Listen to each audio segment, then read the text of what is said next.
имшаб дар чорчӯбаи ташкилоти байналмилалии мурзаниду муҳорибаи касбӣ бо ҳузури варзишгарони тоҷик баргузор шуд.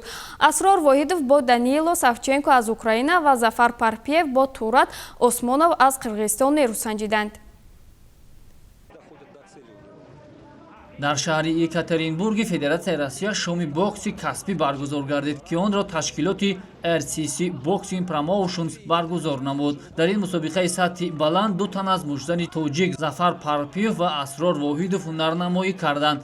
Дар рақобати аввал Зафар Парпиев бо ҳарифаш Турат Осмонов аз Қирғизистон болои ринг баромада ба ғалаба даст ёфт. Дар ҷараёни рақобат ҳарду варзишгар барои пирӯзӣ талош карданд ва муждани умедбахши тоҷик аллакай дар раунди панҷум Туран Осмоновро бо зарбаи сахту сангини хеш ба замин шинонид, ки баъд аз бархостан низ намояндаи Қирғизистон аз идомаи рақобат даст кашид. ин дуюмин ғалабаи Зафар Парпиев пеш аз муҳлат дар корномаи варзишиаш маҳсуб меёбад.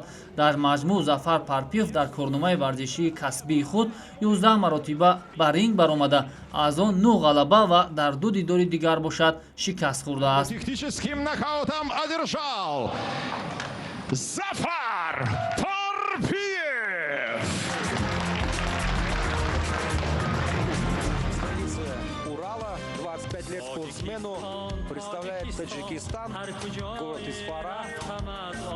баъд аз Зафар Парпиев дар ин шоми бокс муждани дигари тоҷик Асрор Воҳидов, ки дар корномаи варзишии худ боре ҳам шикаст нахӯрдааст, вориди ринг гардид. ин навбат дар рӯ барои Асрори чолоку гарданшах варзишгари ҷавону умедбахши Украина Данило Савченко қарор гирифт. то дидор бо Асрор, Данило Савченкои 18-сола дар корномаи худ 10 вохӯрӣ гузаронида 4 ғалаба ва 6 бохт дошт. ин мужданҳо дар вазни то 55 килограмм рақобат карданд. аз сонияҳои аввали рақобат варзишгари 25-солаи тоҷик бартариро ба даст гирифта зарбаҳои худро ба нишон мерасонид. дар сонияҳои охири раунди дуюм Асрор Воҳидов ҳарифашро ба нокдаун ё худ ҳолати нимҳушӣ фиристод, аммо варзишгари украинӣ рақобатро идома додан хост. дар сонияҳои нахустини раунди сеюм бошад, муждани тоҷик бори дигар ҳарифашро бо зарбаи сахту сангини худ ба фарши ринг хобонид, ки ин навбат довар рақобатро